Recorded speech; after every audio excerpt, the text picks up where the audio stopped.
الحمدللہ وحدہ والصلاۃ والسلام علی من لا نبی بعدہ اما بعد۔ اسلامی بھائیوں، اللہ اس کے رسول کی اطاعت و فرمانبرداری کرنے سے جس طرح سے انسان جنت کا مستحق ہوتا ہے، اسی طرح ان دونوں کی نافرمانی کرنے سے جہنم کا مستحق ہو جاتا ہے۔ اللہ رب العالمین نے فرمایا وَمَن يَعْصِ اللَّهَ وَرَسُولَهُ وَيَتَعَدَّ حُدُودَهُ يُدْخِلْهُ نَارًا خَالِدًا فِيهَا وَلَهُ عَذَابٌ مُهِينٌ۔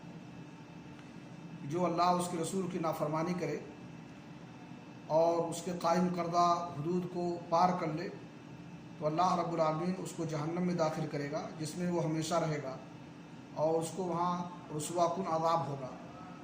اور اللہ کے نبی جناب محمد رسول اللہ صلی اللہ علیہ وسلم نے فرمایا ما نہیتکم عنہ فاجتنبوہ وما امرتکم بہ فافعلوا منہ ما استطعتم۔